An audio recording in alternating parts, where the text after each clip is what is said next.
I know that we're not alone in the universe because I've met people from other places outside of our world. Some people actually have something to risk. And I think for me, it just got to the point that I didn't care anymore. I just knew this was something I needed to talk about. It just disappoints me about humanity that there are people who will ignore the fact that this happens. And more importantly to myself, for purely personal reasons, that it has happened to me. You know, we live in a scientific universe. If you can't see or smell or touch or feel it, it's not real. We're taught to live in a box. We're taught to believe in a box. And anything that goes outside that box is looked upon as weird, as strange. I would probably laugh, tease, and make fun of it, except that I've experienced it for 50 years. I love many of these beings. I don't consider them alien at all.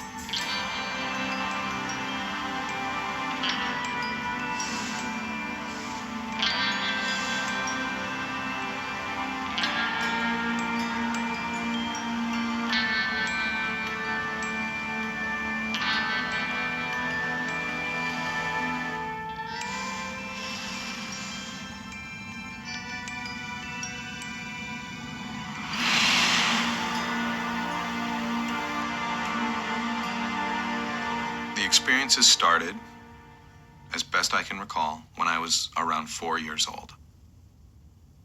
As I have grown up, there are, I guess, what I would call benchmark experiences, which I have full recollection of.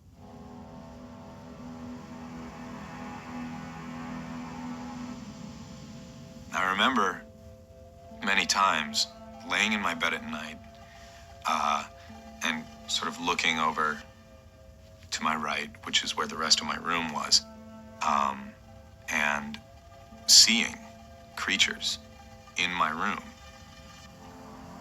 These sort of humanoid figures made up of light, but it was like lens flare, and they moved around my room, very liquid-like, like fluid. And I remember like laying there in bed, totally paralyzed, like literally, like not just scared, but literally paralyzed, and only being able to really move my eyes and watching them. And I was so scared, and I was trying to scream, trying to call for my parents.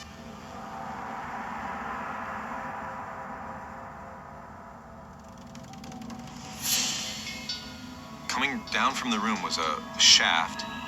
On the end of the shaft was this chair. And sitting in the chair was this little girl. She wasn't an alien, and she wasn't a human. I believe she was a hybrid. And she made eye contact with me, and that exact moment, all of my fear left me. I was completely calmed. Oh, wow. And I remember thinking, who are you? Like, what is this? And she did this, she didn't say anything, she just did this gesture, which was really interesting. She put her hand to her head and then held it out to me. And I looked out, and there were just stars. Just tons of stars. It was so beautiful. As if I was in deep space. It was like snow. All I could see were stars. And I saw like a galaxy. I just felt so connected to her. I always think of her, like if I'm laying in bed and I'm thinking about the aliens, which is often, I think if I were to roll over and there were like 3 aliens standing there, that might take me aback, and I might think, oh, okay, what are you gonna do? But if she was standing there, it would just be like, hold on, let me get my stuff. You know, I would just be like, ready to go. My experience with extraterrestrials has not been the Hollywood stereotype. It has its moments when it's this sudden, surprising experience that makes you wonder what happened. And sometimes there's a scary component there, but when you get a handle on it, it's not that frightening at all.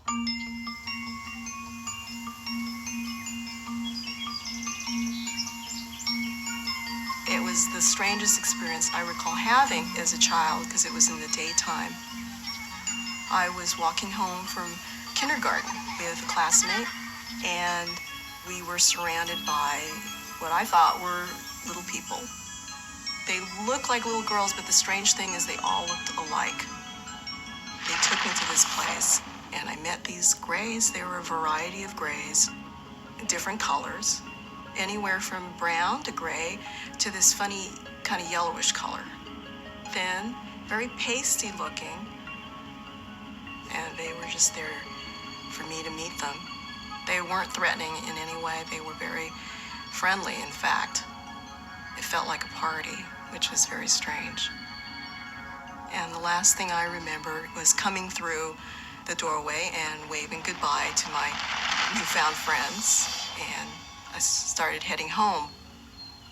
And then I saw my mom running out of the house, and she was really upset, and I was ready to tell her what happened, and she was so upset she spanked me, and she had told me I'd been gone for 4 hours, and I didn't realize I'd been gone that long. I remember lying in bed and swearing to myself that I would never forget this incident. Since it happened to me so early in life, I didn't know that it was unusual. You know, you think that everybody has these types of things happen. A being comes in and visits me at 2 years old, at 4 years old. You think this is what happens. This is normal. This is natural. This is life.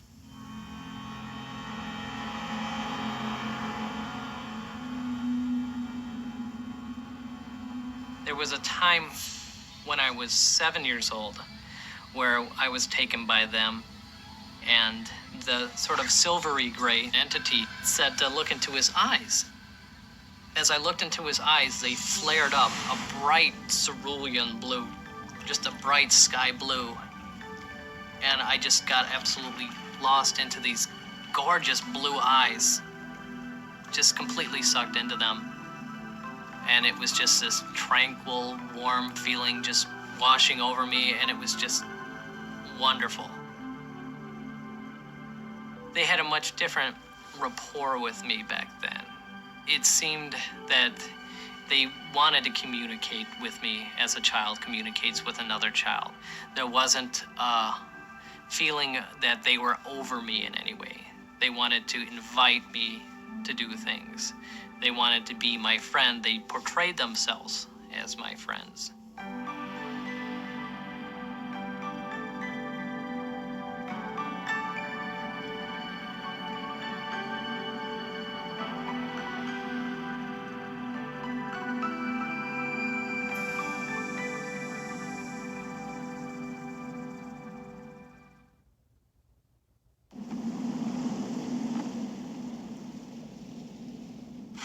Someone can come into your room at night with all the locks on it, walk in through the door, exit through the window.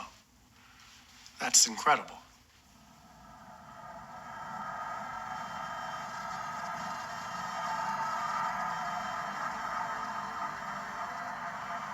It's quiet.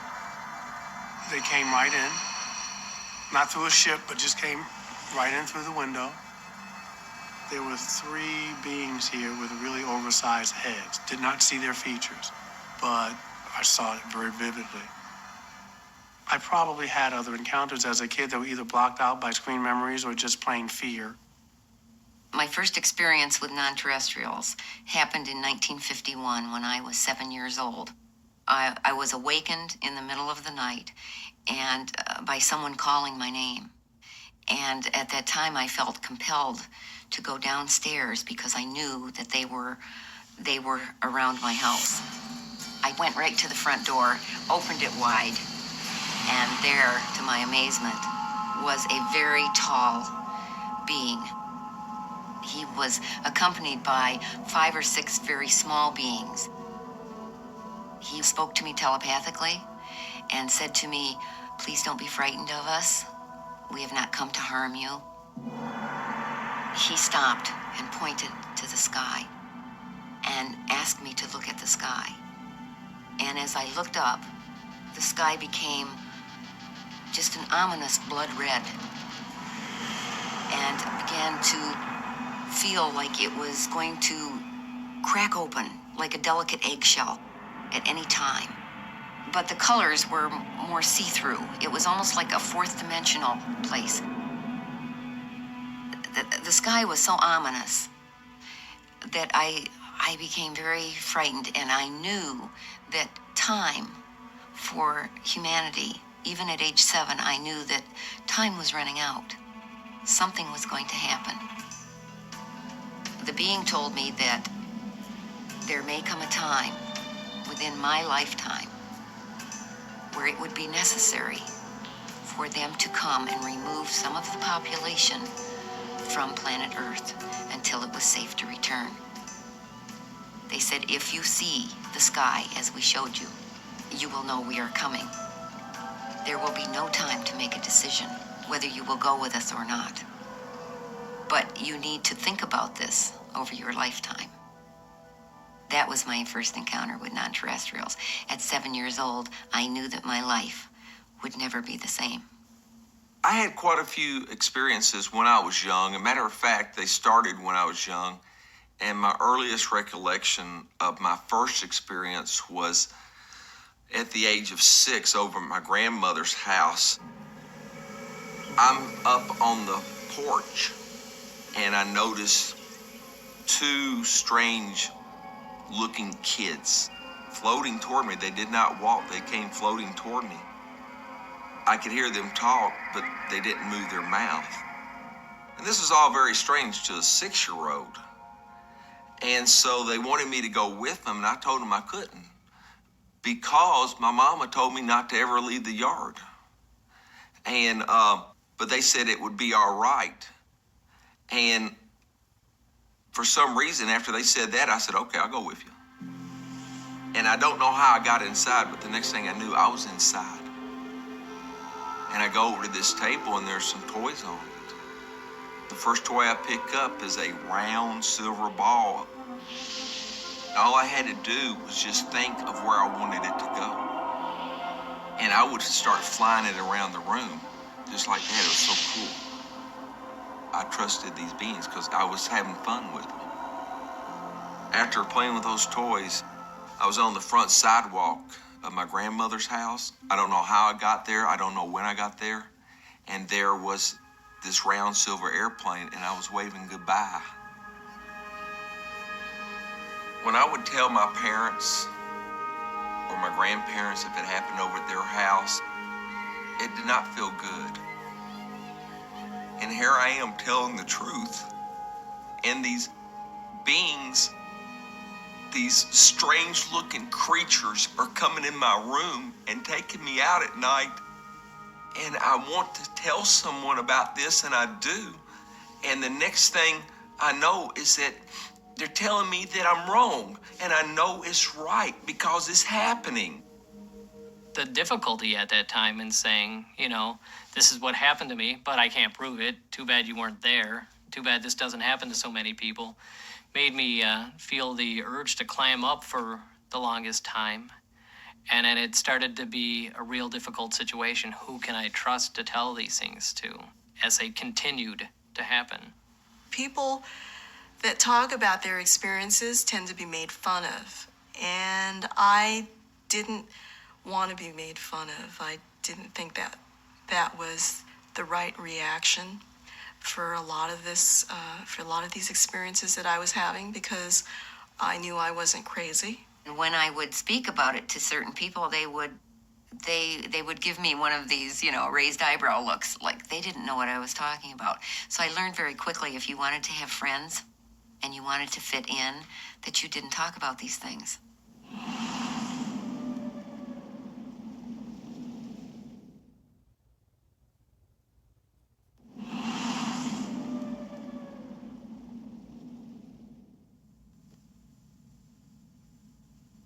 I must tell you, even to this day, though,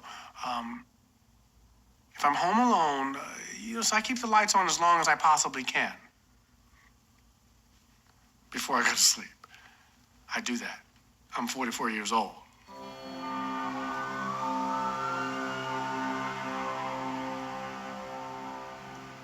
One night, I had an experience where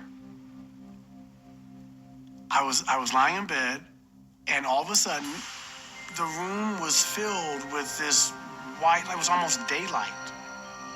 And there was a being on the edge of the bed with the pear-shaped head and the wraparound eyes.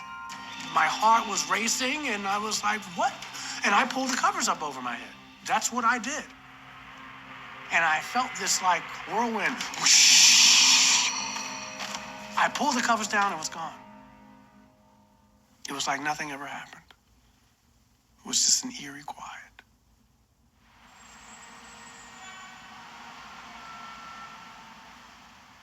It was a rough time for a while.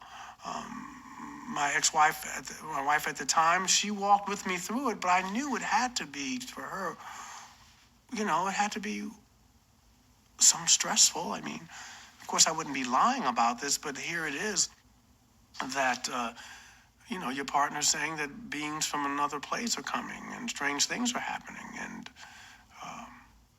I'm sure it was interesting, to say the least. My experiences up and through my early teen years were all very friendly, playful with them. Then as I got into my teen years, especially when I hit puberty, then it got really scary.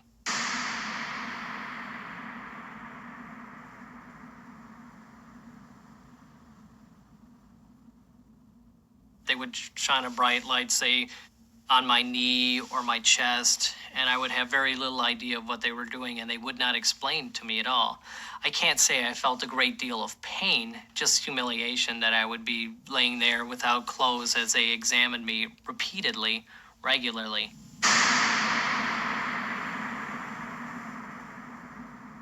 They brought me in front of an entity that I believe that most people aren't meant to see because of how horrifying they are and how oppressive they appear.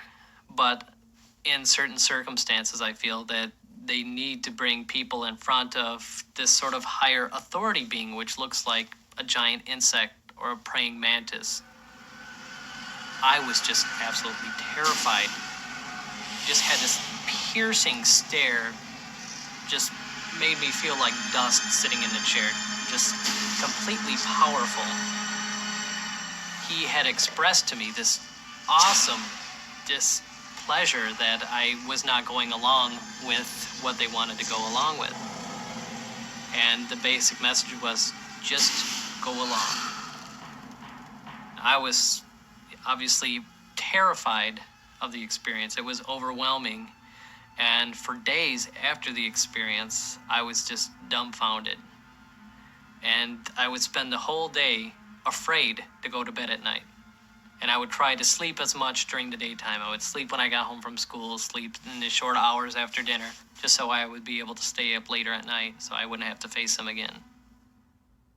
It is a very scary thing to think that a being that was not from this earth, and God only knows from where, showed up in my bedroom or showed up in my living room and wanted to poke needles in me or do some horrendous thing. Terrifying. It's terrifying. And I would hope that no one would have those experiences. I have had those experiences. I would never want to repeat them again.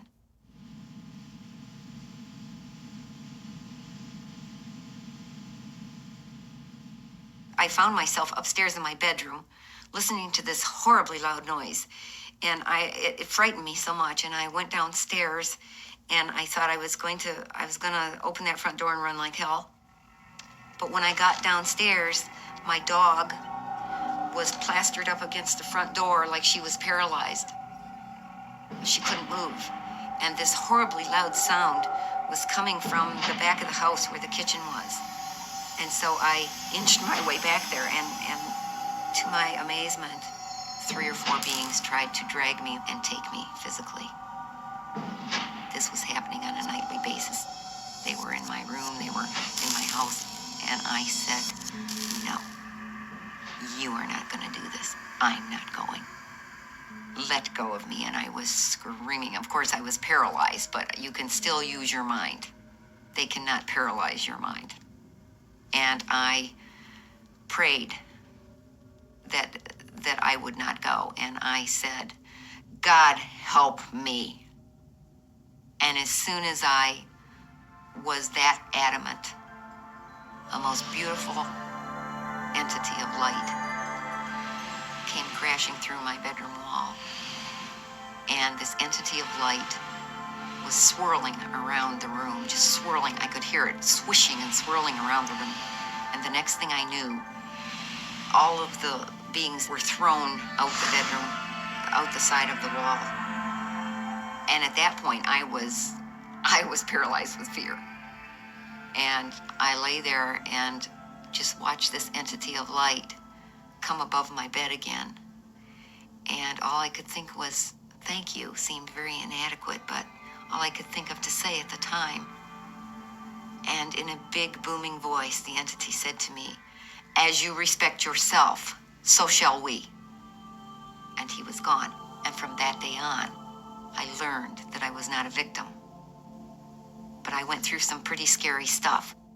As I have grown up, there are, I guess, what I would call benchmark experiences, which I have full recollection of. And I suspect that there are many experiences in between those which I have partial recollection of or none whatsoever.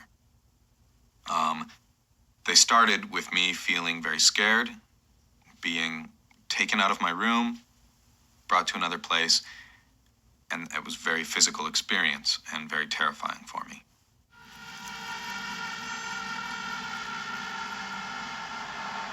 I got the impression that I was on a craft. To my right were these, what I called doctors, because I didn't know what else to call them. I looked at them and they were standing next to this examination table with these devices next to it. At that point, the doctor on my left came around and he had an instrument in his hand with a big, needle, and opened my mouth with one of his hands, and the other one put this thing in my mouth, and it went way back, way deep into my jaw, and it pressed against, I think it pressed against a tooth of mine, really hard, and it didn't hurt, but I could feel a lot of pressure. I thought, okay, I don't know what that was, and then he had this device that had these needles and things sticking out, like just a few of them, and he put it onto my ear, and it made a suction, like a vacuum around my ear, and just went and stuck there. And I felt this thing press slowly into my ear, like it was a needle, and it went deep into my head. I could feel it in there. I looked at him and I shot them this thought of, you take me home. He looked at me just really firmly in the eyes, and he said to me, "Don't be afraid, and I want you to remember tomorrow, the next day, forever, that what you experienced tonight was really important, very important."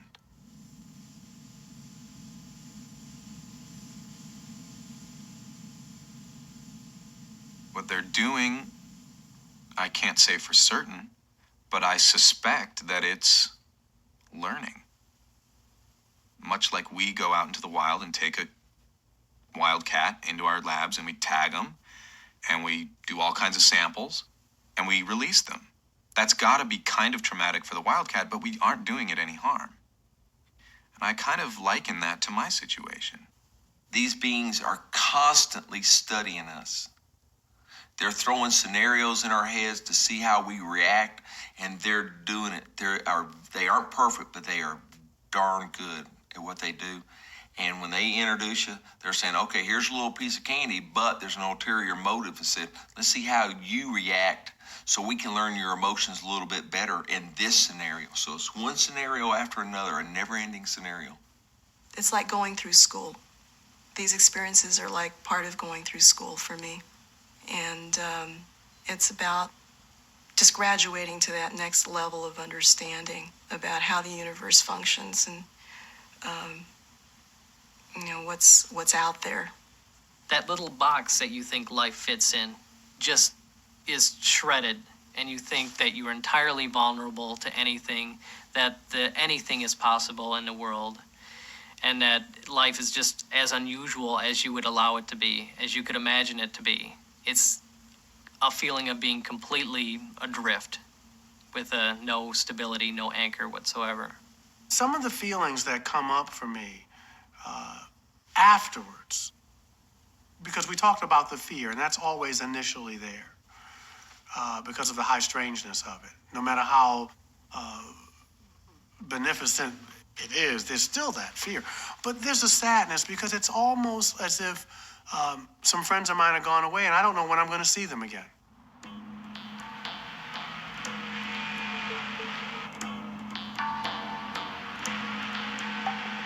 One night, I was lying in bed, and all of a sudden, I couldn't move, and I felt something stuck in the back of my head, and it hurt.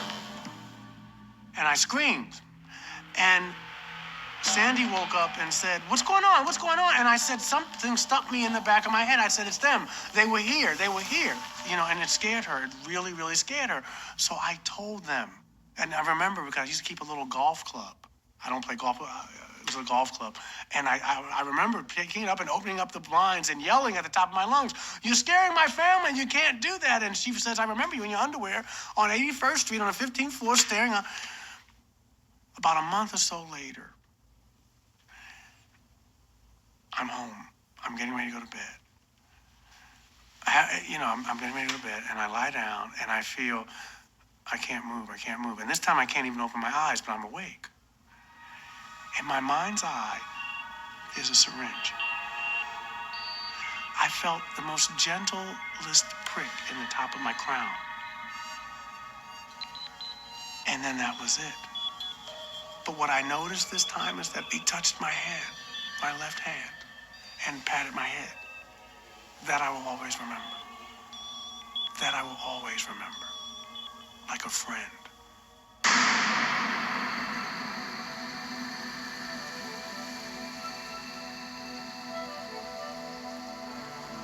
Suddenly, there was light being cast down onto the driveway. I got a little nervous, and right then I felt this presence behind me.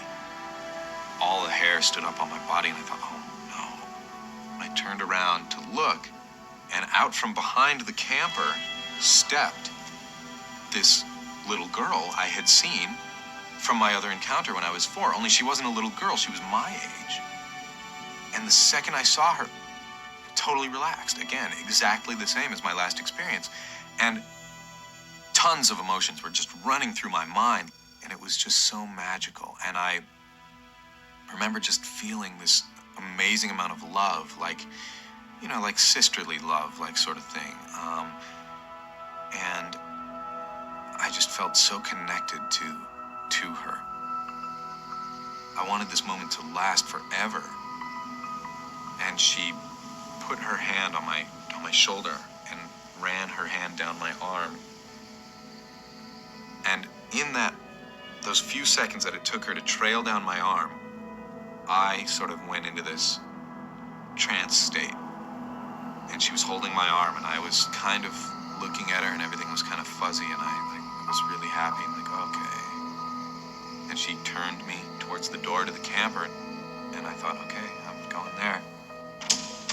The lights came on, TV went to static, and I looked over at my friend, and we heard this wah wah wah from above, and it startled us, and I remember whoa, what was that? Kind of getting back into that mode, and then all of a sudden, that mode just sort of slipped away somehow, and I just was really relaxed again. I looked at him and I said, "So should we go to sleep?" And he said, "Yeah." And he just reached over and turned off the TV and turned off the lights, and we just went to sleep.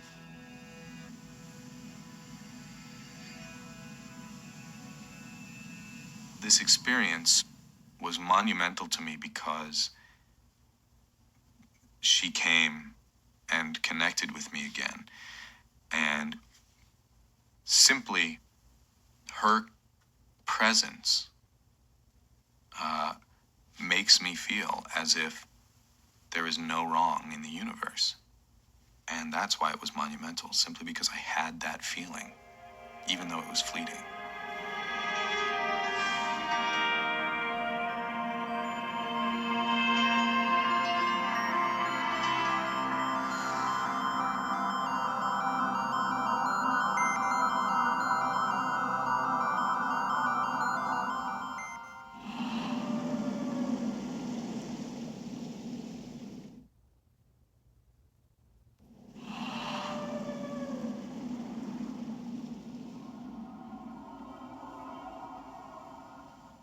Some of the extraterrestrial races are creating hybrid children. They are creating a hybrid race. They are combining the genetics of humans and extraterrestrials.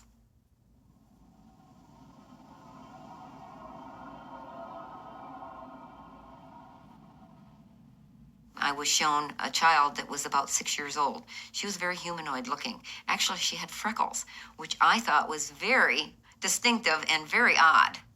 And my first thought was, oh, you're a little chubby, and my Earth children were very thin at your age, and I know you're my child, but you have freckles.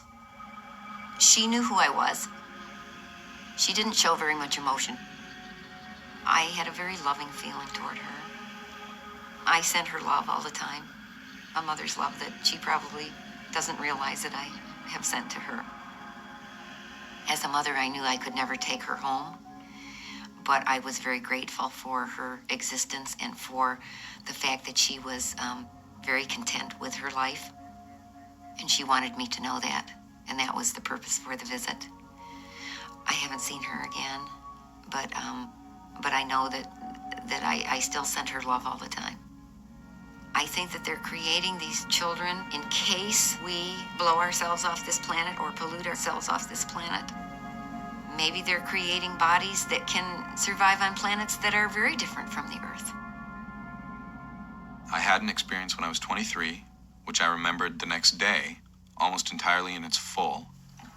I remember sort of floating up out of my position in the bed and rolling over on the fingertips of these aliens. They floated me out of the bedroom and through the kitchen and down the hallway and out the door.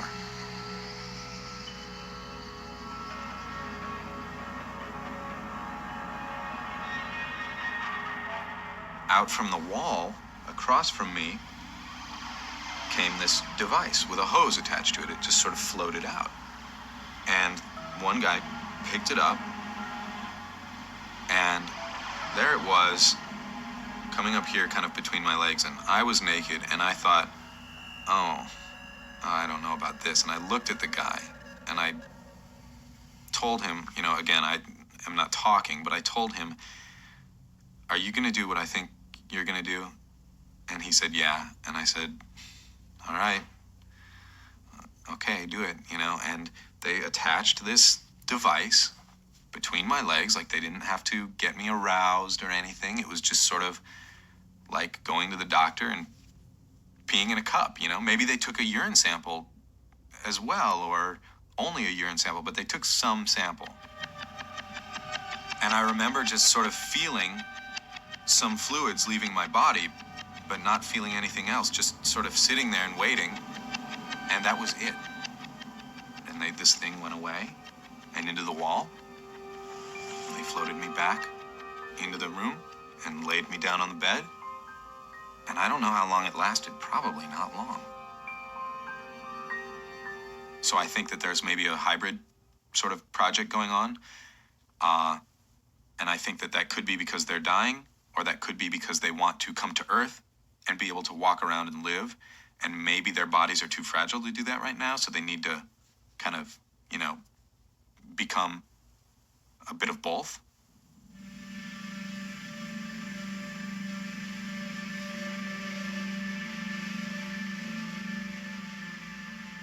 I knew in an instant that it was my son, and I felt very good because I knew that I'd be allowed to touch him. And he actually put his arms around me first, and I put my arms around him, and we just held each other. And we held each other for what seemed like a long time, but in actuality it was probably just a few seconds. And I could feel, even though he didn't say anything, I could feel this love for him because he knew that I was his father. The tall female gray came over and said I had to go. I did not want to leave, but I didn't have any choice because the next thing I knew, I was back in my bedroom, standing up in the middle of the room, and I was crying. For a solid week, I went around just with this great depression because I have 3 regular children, and And even though I'm divorced, I can call them up and see them anytime I want to. And that's the greatest feeling for a parent.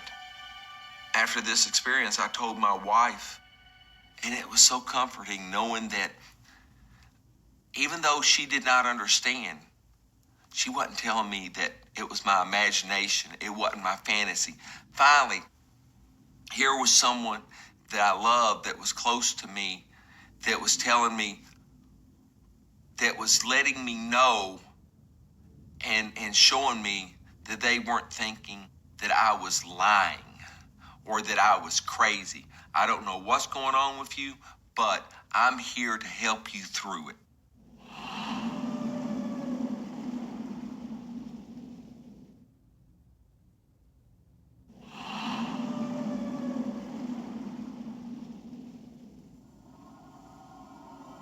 A human cannot give me the pain, emotionally or physically, that these beings have done to me.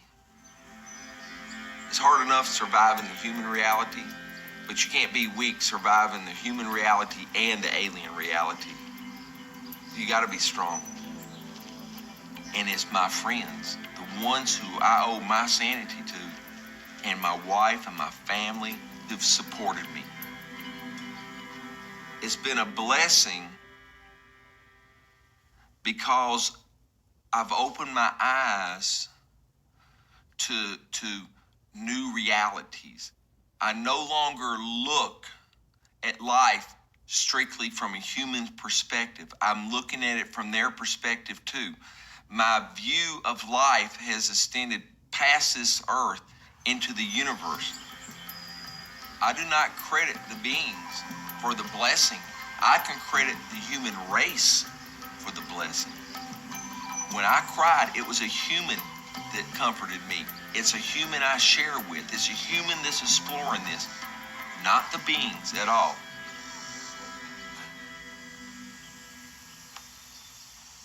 I had grown up feeling a great deal of terror and a great deal of actual victimization from my experiences. Being taken by them and not knowing what was going to happen. A lot of times I thought, is this it? Is this the end of my life? What are they going to do? What's going on here? I came to a point and a realization that I am now in touch with something that's greater, larger than my old world that I had once known. And to say that I really, truly, ultimately understand a lot of what they do, I can't say that. But I feel much more comfortable about it.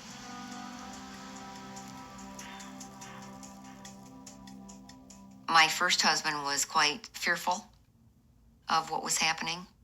He didn't want to talk about it. He didn't want me to talk about it. He didn't want any of this to happen.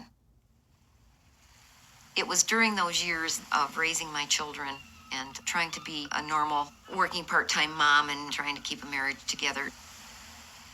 And in the meantime, having all these encounters, it was a very difficult time in my life. Very difficult time. When I first met my second husband, I knew that I had to tell him who I was because I would not go through another marriage where I felt stifled and where there was fear about this. We had talked about getting married, and he said to me, "Is there anything that I should know about you before we get married? I don't like surprises." And I said, "Well, not much, except that I encounter UFOs and I've been abducted by aliens." And he looked at me and he said, "That's really interesting. I'd like to hear more about that." So he was very open to it.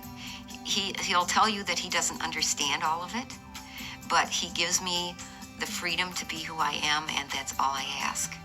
And I love him dearly because of that. I look at my life, and I just can't imagine not having these experiences and not being so connected with other parts of the universe now. I'm very, very grateful for my experiences. I wouldn't change anything has made me a better person.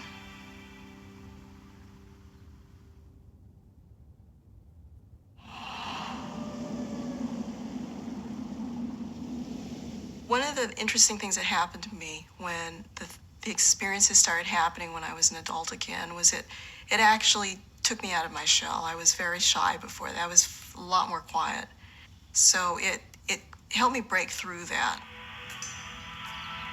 And I think that's what the ETs are here for, is to help us grow and develop and find out who we are and take responsibility for the kind of lives that we're leading in this life. Because I think we're really making quite a mess of the world as it is. And I think that they can see what we're doing very much like a neighbor who can see how much trash we're throwing out in our yard, and yet we don't see it ourselves, and yet they have to look at it. I think that they feel that they have to say something before we just totally bury ourselves in our own garbage. You can't even fathom how big this universe is and what's going on out here. It's like the t-shirt you see with the solar system, and they have a little arrow that says you are here, and the earth is just like a pebble and many grains of sand. It's humbling, it's awe-inspiring, it's fantastic. I don't know their agenda on coming to see me, other than to at least help me to say, search who you really are. Broaden your horizon, and then take that out in the world. I know that what has happened is I have used my life to serve others in a more intentional way since I've been visited. I could have gone to my grave like Rolly Loman does in Death of a Salesman, thinking I have to be a success by how much I sell or how much I do, and not knowing who I was. I could have done that like so many people do. Thoreau says, most people live lives of quiet desperation. Well, he was on something. These experiences have, overall, been a very positive thing for me. One of my favorite positives is that I have interacted with this other culture. That exchange between two beings who are finding out something about each other. And that is just amazing for me, because when I look into the eyes of these creatures, a whole new world is opened up, and it's really exhilarating. The best way I see to go about things in the future is to become the best human being I can possibly be, because that is my charge.